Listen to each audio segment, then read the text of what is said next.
नमो बुद्धाया टशिदले फ़ैफुल्ला। मैं ब्लोन पेम्बा की ओर से सभी को नमस्कार। तो आज हम लोग धम्मपद चैप्टर 6 को मैं अध्ययन कर रहा हूँ। आप लोग ज़रूर इसको सुनिए। तो शुरू करता हूँ। अज्ञानी लोग ये नहीं जानते हैं कि हम सब इस संसार में नहीं रहेंगे। जो इसे जानता है उनके मन के सभी विकार शांत हो जाते हैं। कौशाम्बी के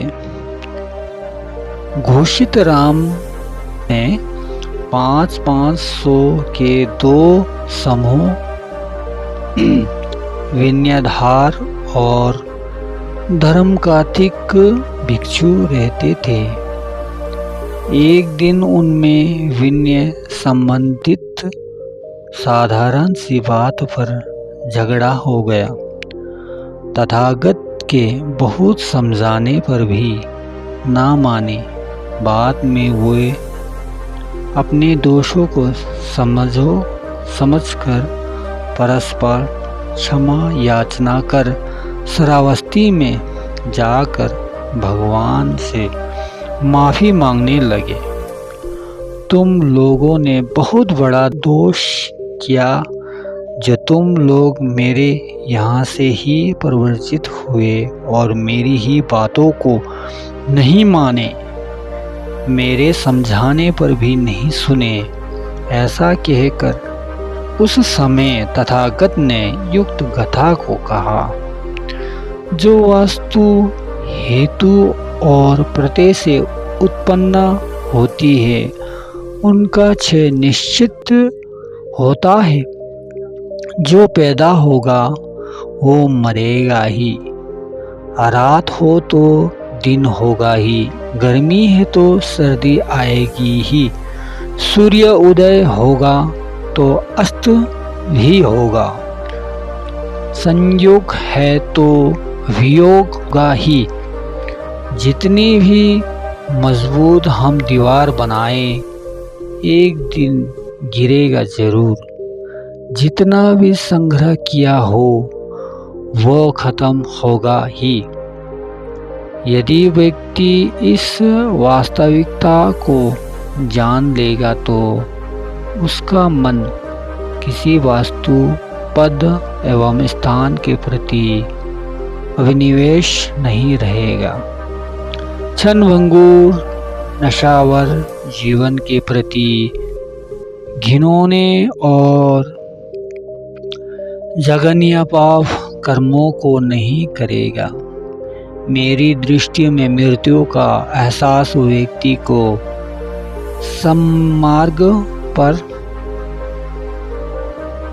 की ओर प्रेरित करने वाली ऊर्जा है जो मृत्यु को समझाता है।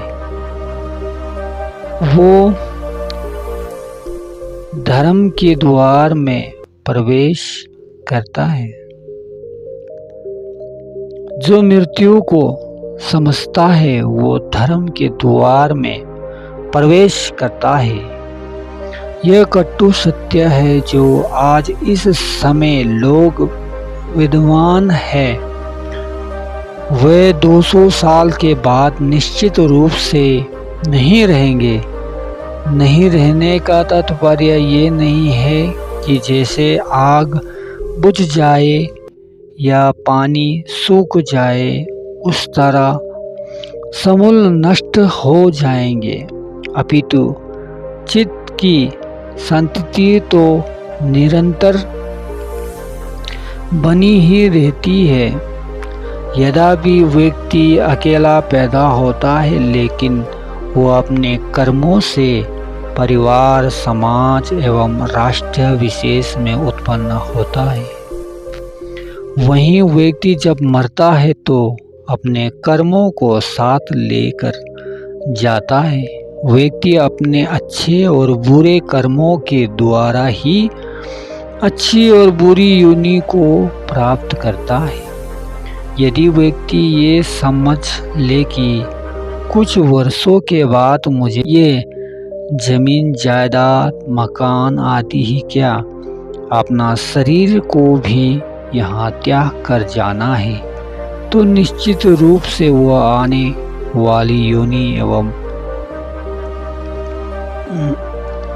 के बारे में सोचेगा। जैसे किसी व्यक्ति को एक सप्ताह पश्चात कहीं दूसरे देशों में जाकर रहना है, तो क्या वह अपने वर्तमान निवास स्थान को सुसज्जित करते रहेगा? नहीं, वो जाने की तैयारी करेगा। उसी प्रकार यदि हम यहाँ जान ले कि एक न एक दिन इस संसार से हमें जाना ही है, तो निश्चित रूप से ऐसे व्यक्ति के मन में आसपास के रहने वालों से उसका क्या द्वेष और मोह होगा। किसी समय मध्य भारत में महान सम्राट रहता था। वो सभी सुख सुविधाओं से परिपूर्ण था। उसके उपरंत भी वो अपने को अशांत, अकेला और खालीपन अनुभव करते रहता था। एक दिन आकाशमत एक साधु महल में आकर अपना बिछौना बिछाकर लेट गया। इसे देखा राजा गुस्से में आग बबूला हो गया और साधु पर चिल्लाने लगा कि तुमने मेरे महल में इस प्रकार की उदारता का साहस कैसे किया? साधु ने बड़े शांत मन से कहा, मैंने सोचा ये कोई धर्मशाला है। राजा और कुपित होकर बोला कि कैसे तुम्हारी हिम्मत हुई मेरे महल को धर्मशाला कहने की? अजनबी साधु ने पूर्ण राजा से शांत मन से पूछा कि कृपया कर महाराज आप बताइए कि आपसे पहले यहाँ कौन लोग रहते थे? राजा ने कहा, मेरे पिता वहाँ से। तो साधु ने कहा, वे अभी कहाँ रहते हैं? राजा ने कहा, वो मर गए। उनसे पहले भी कोई रहता होगा। राजा ने कहा, दादा दादी माँ रहते थे। साधु ने पूर्ण पूछा, वे लोग कहाँ गए? राजा ने उत्तर दिया कि वे भी मर गए।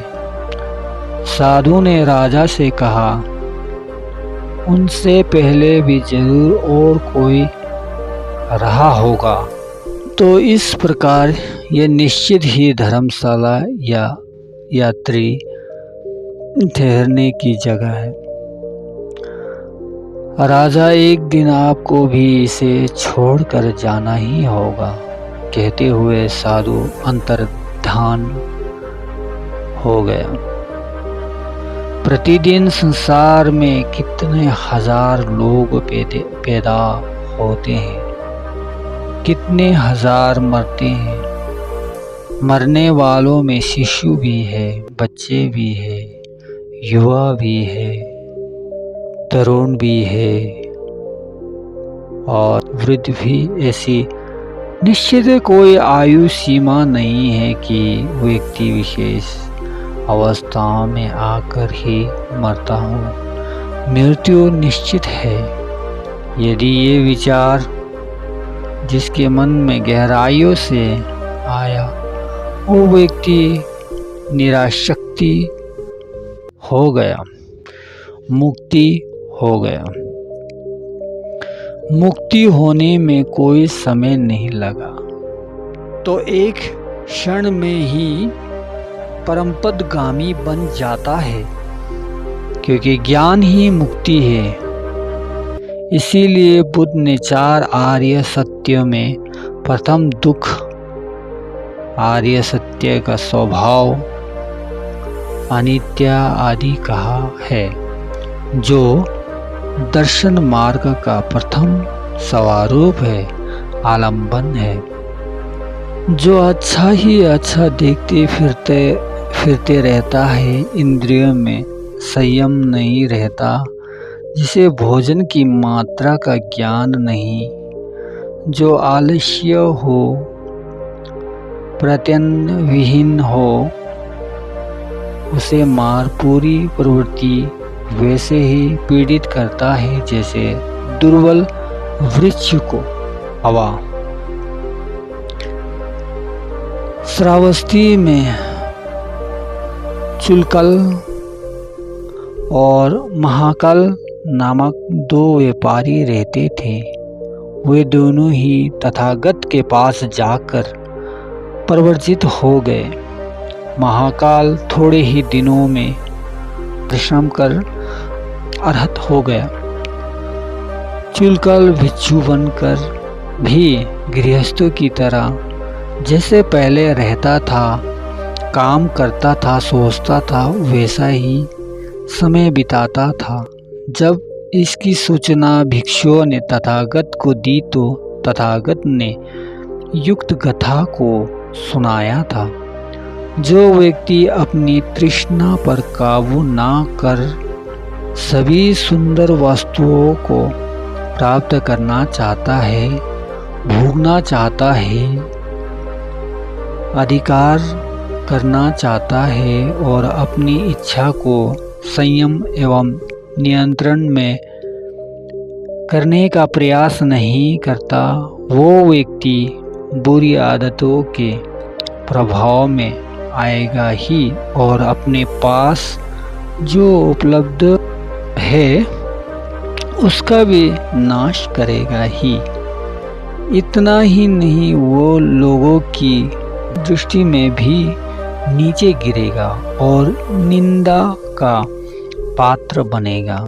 दूसरी ओर दुनिया में जितनी भी सुंदर चीजें हैं, वो सब किसी एक व्यक्ति को कहाँ प्राप्त होगी, ना आज तक किसी को मिली है। ऐसा हमने ना सुना है और ना देखा है। अंततः अपनी इच्छाओं को अपनी औकात के अनुरूप रखना चाहिए। कहा भी जाता है, कुदरत व्यक्ति की औकात के अनुसार सबकी आवश्यकताओं की पूर्ति करती है। इसीलिए हम आज जीवित हैं। यदि व्यक्ति अपनी हर तृष्णाओं को पूरा करना चाहे तो वो कभी भी पूरी ना होगी, कभी भी शांत से ना जी सकेगा। इसीलिए व्यक्ति को आत्मा संतुष्टि के साथ आलस्य विहीन होकर जीना चाहिए। अन्यथा व्यक्ति विलासित के संसाधनों में डूबकर बुरी प्रवृत्तियों का शिकार होकर वो हवा दुर्बल वृक्ष की तरह नष्ट हो जाएगा। बहुत सुंदर भगवान बुद्ध की वाणी। तो धन्यवाद सभी को।